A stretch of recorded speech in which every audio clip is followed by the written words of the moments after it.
Hey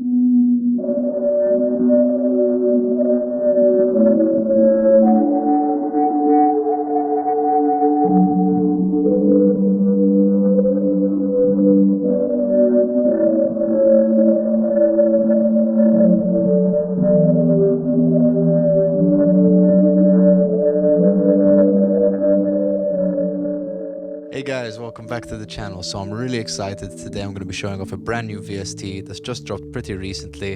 It's got some really inspiring sounds and I can't wait to show you. With that said, let's dive into it. So what's up guys, welcome back to the channel, Chris here. So today's video we're going to be checking out S.K.Y Keys by S.K.Y Studios, and honestly this thing is sounding insane. Shout out to the guys for making this at S.K.Y Studios, because honestly I haven't felt this inspired from a VST in a while. The sounds in this are really top notch and really original, which is quite nice. There's a bunch of sounds that are super inspiring that just sound great. So with that said, let's dive into the plugin. Okay, so to get us started, this is the instrument. To be honest, I didn't really know too much about this. I'd seen their advert pop up on Instagram a couple of times. Then my friend and fellow producer, Max Smith, hit me up and said, bro, you have to check out this VST. It's insane. The sounds are ridiculous. And so I got a hold of it. And honestly, from the get-go, I was really blown away at how good some of the sounds in here are. It's got a really straightforward layout, very easy to use, but from the get-go, the sounds are really inspiring. So enough said, let's hear some sounds.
Okay, so there you have it. Those are a couple of sounds. I'm gonna dive through the plugin now, but I mean, from the get-go, come on, like, this sounds so insane. These are just a couple of sounds that I've favorited. I went through, and I haven't even been through all of them. I've only got to E. This thing is absolutely full of presets, and a lot of them sound really insane. So I'm really excited to explore some more. We'll probably end up doing that throughout this video as well. But just to break down the UI of what we've got, what's going on in this plugin, because we've got a couple controls, but the simplicity of this really works in its favor. I'm just going to pick another preset to show this off. Let's go dry crackle. Basically, to get us started, everything you need to know is pretty much on this page. There are a couple of options in here in the settings, which we'll dive into a bit later. But just to get us started, here are your kind of fundamental controls. You've got your attack,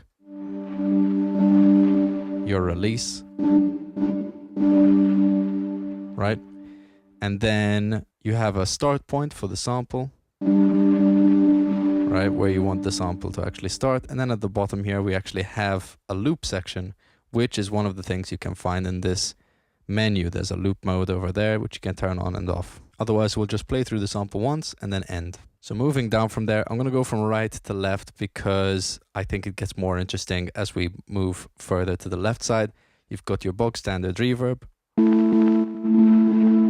a nice whole reverb, I believe. I was watching some of the videos of S.K.Y Studios themselves, and The guy that has created this has done an immaculate job about explaining what's in this plugin. So yes, really nice reverb. Got a little HQ mode if you want some higher quality in that. A lovely filter. Again, nothing too crazy, but if you want to change the actual slope, how steep your filter is working, you've got that little button. But that's kind of what I like about this is, you know, there's not too much stuff going on, no resonance, none of that. It's just, I have a sound, I want to tweak it slightly, and here are the controls to do it. Pretty great. Moving on, we've got vibrato.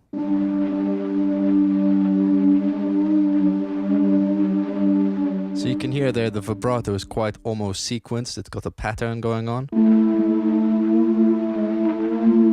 But if you want it to be a bit more random, a bit more kind of like a cassette style flutter, you can change this up. And it becomes a lot more random style vibrato. You can also change the speed of those pitch variations. I'm gonna pull that back for now. And now I really dig these last two options here. We've got tone shift and reverse. So starting with reverse, pretty straightforward. It takes a chunk of the sample and plays it back in reverse.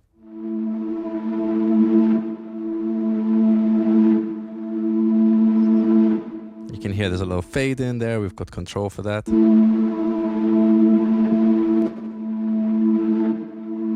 Got continuous, or you can just turn it off and it plays through once, which is quite nice. And then obviously you can pick the division, or you can just pick a free timing mode and it just plays through the sample depending how long you have it set, right? And then last on the chain we have the tone shift. Now normally to me tone is kind of like a combined filter, either where you're brightening or darkening the sound, but this seems to have a slight bit more tone with it. It's quite a strange, like normally this is kind of your standard tone control, bright or dark, but then you have this range and it's basically kind of affecting how drastic that is, and it just sounds really pleasant.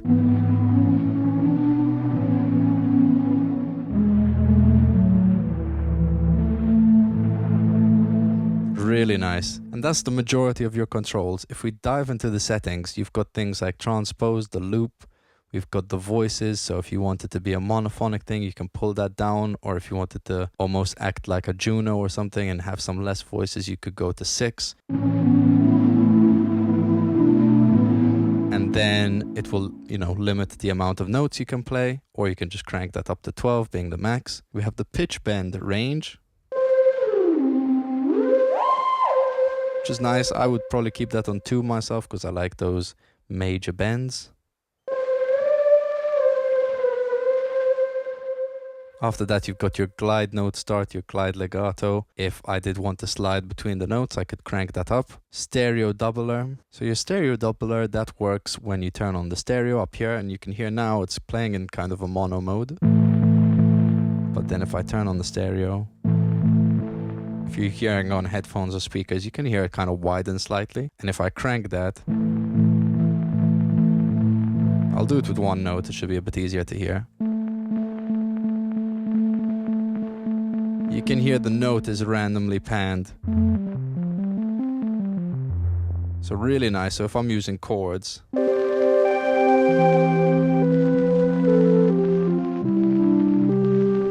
maybe having it on 100% is a little bit extreme, but I can always dial that back to have it a bit more subtle.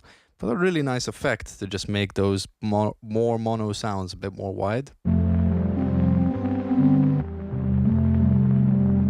Super lush.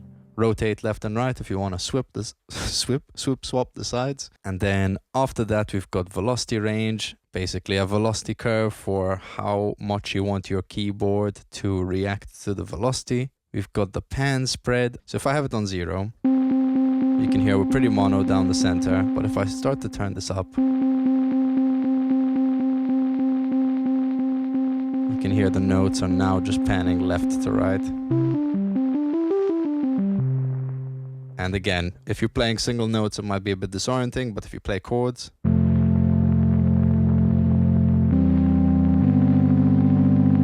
really nice.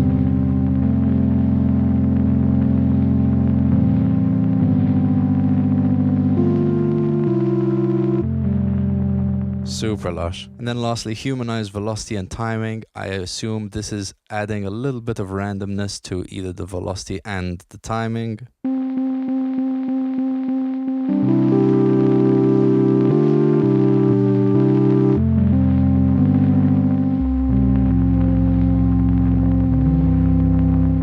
It feels very subtle in my experience of playing this. The last thing I want to touch up on is obviously you've got a little octave switch up here.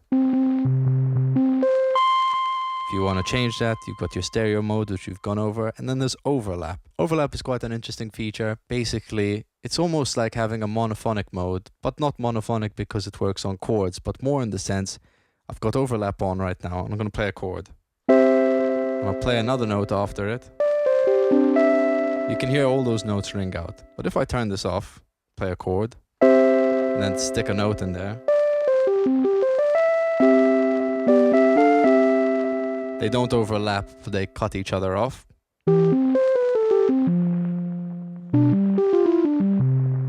So really nice. Or I could just have them all overlap and be a more polyphonic styled sound. You have your master output after that, and then lastly, control, which I pretty much missed the first time. I had to see one of the S.K.Y Studios videos to point this out. So you've got this little saturation control down here. Nice warm saturation.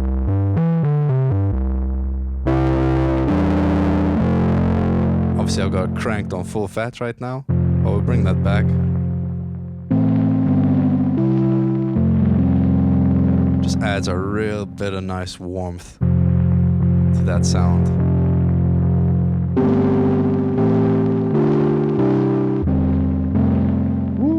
Sick, really nice. But then that's all your controls. Obviously you got the little browser on the side.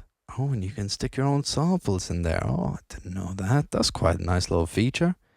You basically got a little sampler in here. Sick. That's pretty much all of the controls, I should say. You do have a lock settings mode if you want to keep some of the settings in here the same throughout all the presets, as well as having a little save settings to sound control right there. But with all that said, that's pretty much all the controls. So I say we just go through some sounds and see what the rest of this sounds like. Very excited. Let's check it out. But that's it for this video, guys. Thank you very much for watching. Shout out to the guys at S.K.Y Studios. You've really smashed this plugin. I think it sounds awesome, and I think it will be inspiring a lot of fellow musicians and producers. Be sure to check it out. I'll leave a link in the description. This wasn't a sponsored video, but I did really enjoy this plugin and thought everyone should know about it who haven't already. So with that said, thank you guys for watching. Once again, I've been Chris Vella, and I'll see you guys on the next one. Bye.